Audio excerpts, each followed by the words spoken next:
Hey everyone, we are back with another Penny Dreadful review, this time reviewing Season 2, Episode 9, and Hell Itself, My Only Foe.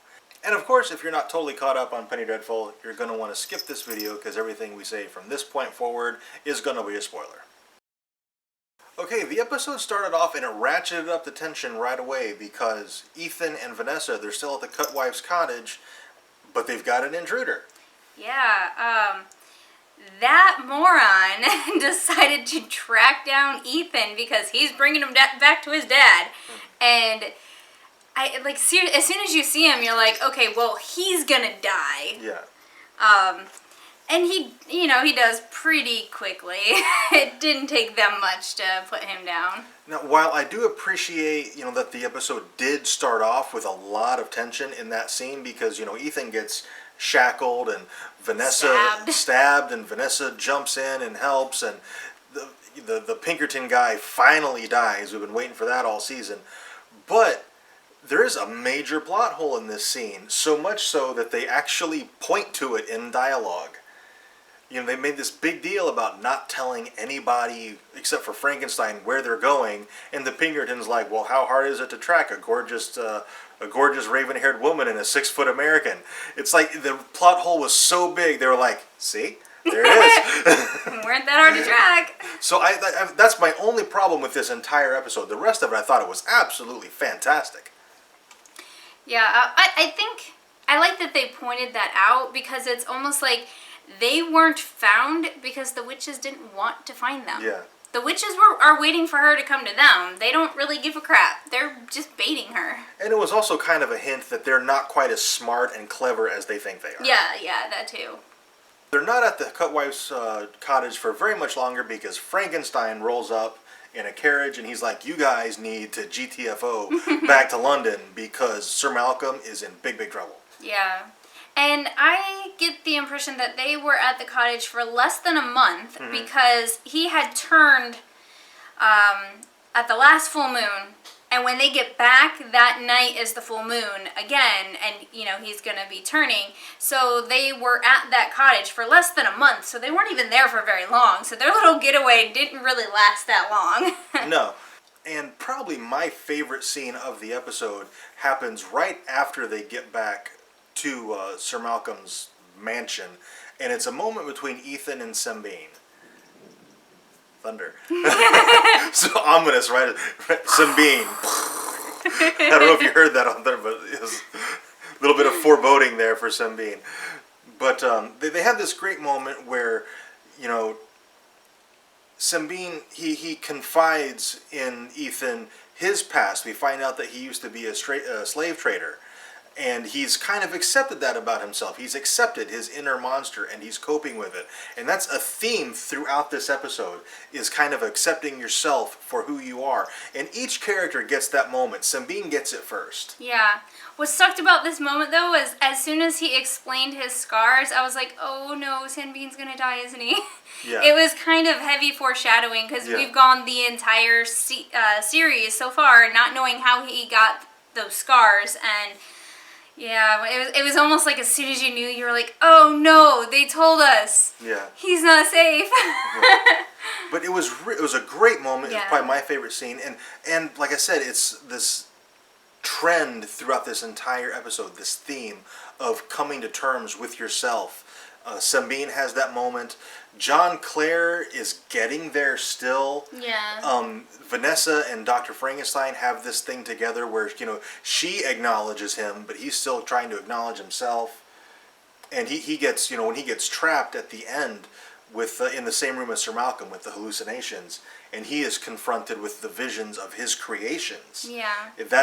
He's going to have to come to terms with that. And it's just this theme of, realizing and acknowledging your inner monster and dealing with that. And even Ferdinand has a moment like that. Yeah, he certainly does. Yeah. And that's his moment is probably right after Sembene's, because he confesses to working with the witches and helping, and he's like, look, I realized that I've done this and that this was terrible, and that's my burden to bear, that I did this to you guys. And so... And he actually has two moments, because he does. He confesses his treachery to them, but then he also shows Dr. Frankenstein his Jewish faith. Yeah. Which he had kept secret prior to this. So he has a lot of kind of self-awareness in this episode, which is really nice.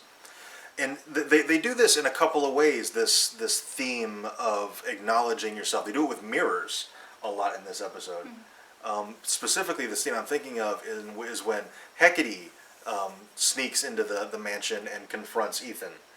And she kind of, they say, you've got all these guards up or whatever, but whatever, you got to believe in that magic for it to work on you. So that was an interesting little line from Hecate. Yeah, that was interesting because that makes you realize that the witches really could have had her at any point, but they don't want to take her. I don't think they can just take her. I don't think it works that way. I think she has to come to them, and she has to, like, whatever she's doing with the master, she has to do it. They can't force her to do it. So. And when Hecate leaves, she does it through a mirror, and Ethan is left looking at himself in a mirror, kind of confronted with himself. And it continues that trend of, kind of acknowledging your inner monster. Another great scene in this episode was with Dorian and Lily/Brona. Yeah, that was pretty amazing because I think Lily has kind of started to get Brona's memories or something. I think she totally realizes that she's Brona now. And I think she might have known for a while and has been faking it. Yeah. I think I don't know how long she's been aware of her former life, but I think she is totally aware of it now. I think possibly it could have happened when she killed the guy. I think, like, the act of doing that when she woke up the next morning, it was like she could recall everything because she's been different ever since then. It's like a second rebirth. Yeah, and she is evil. Oh my gosh. They're totally pointing to her being the primary antagonist next season. Yeah. And I absolutely can't wait for that. Yeah, it's going to be because exciting. She's compiling a little army here.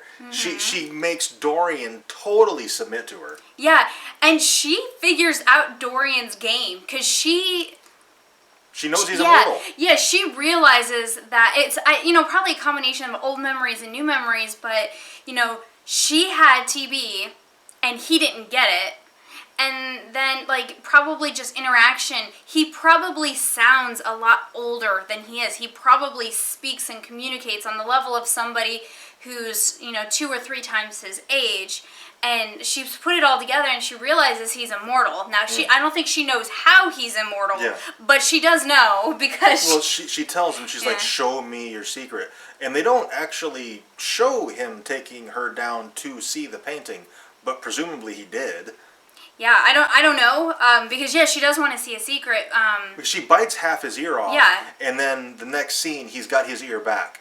So I'm thinking, off screen, he took her down there and showed her exactly how he remains immortal. All right.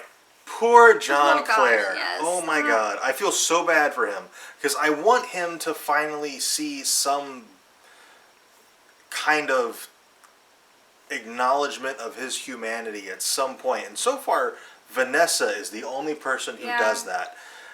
And we thought kind of the blind girl was, gonna be a good experience for him. But no. Yeah, no, it turns out she was playing him all along, and I never caught on to that. I'm so mad that I didn't catch on to that.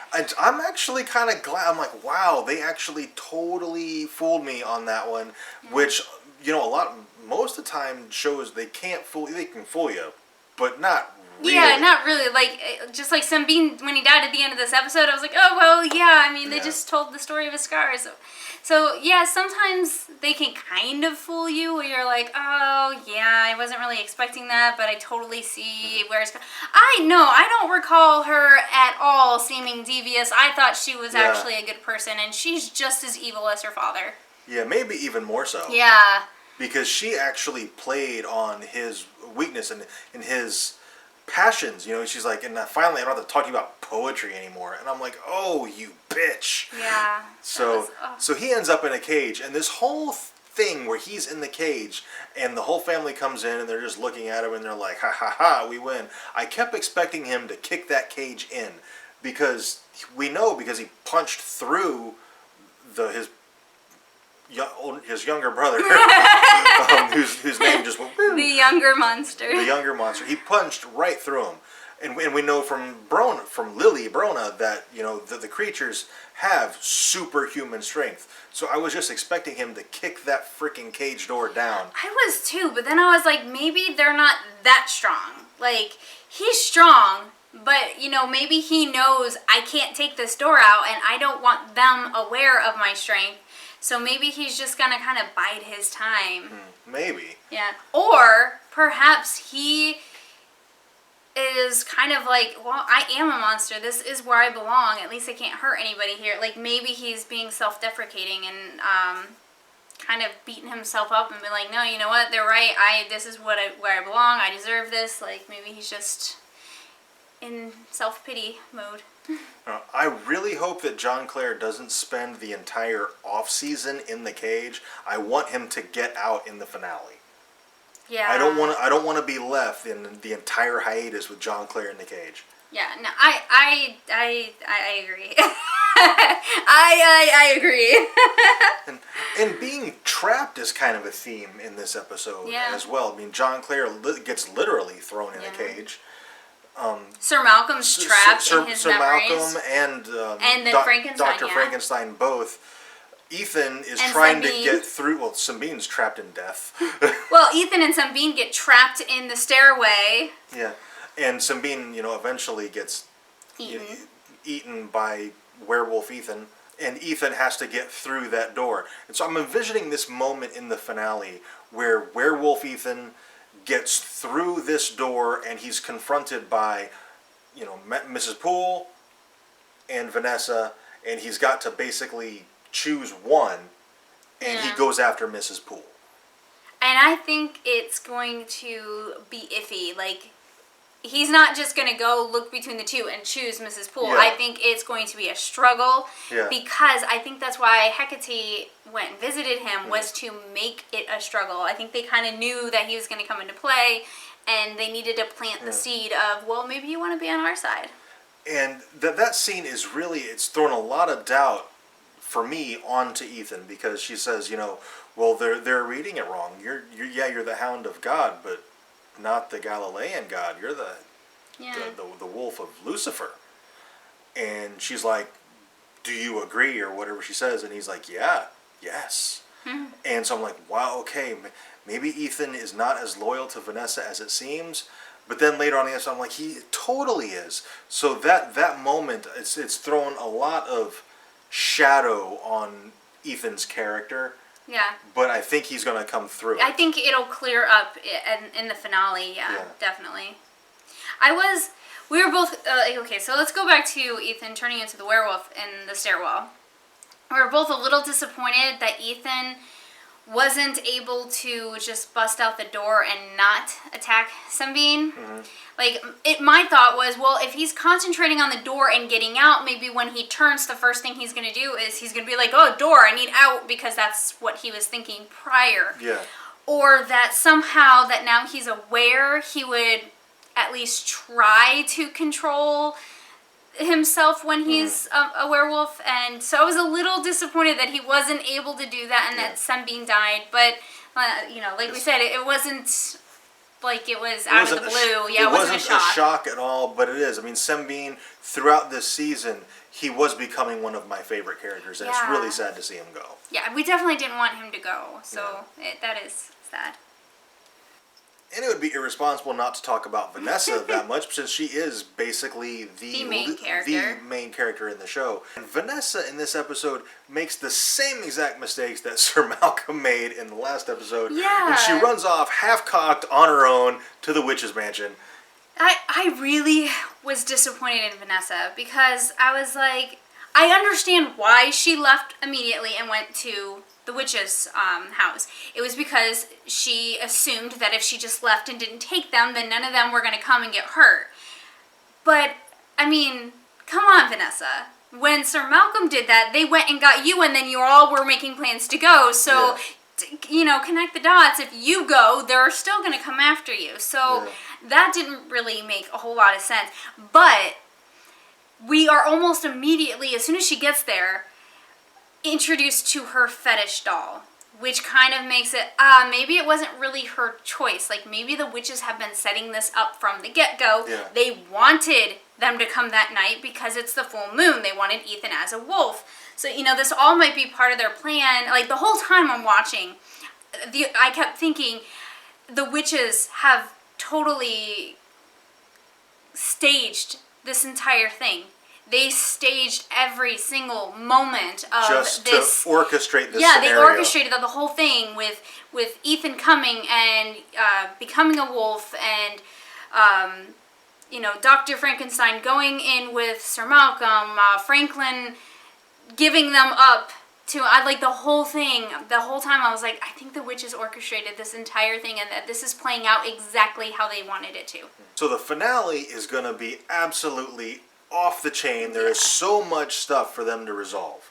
Because everybody is in a very dire situation, except for Lily and Dorian. They're just kind of chilling. Yeah, they're just, you know, which is why bumping uglies in the ballroom. Which is why they're totally setting up Lily to be the villain next season. Yeah, because she's the only character who's not in danger. Yeah. So, super excited for the finale. If we missed anything talking about episode 9, let us know in the comments. Talk to us. What do you think? Specifically, I want Hecate. I'm really wondering what the deal with Hecate and Ethan was. What do you think about that particular Not only scene? that, Hecate and her mother. Yeah. She's just kind of...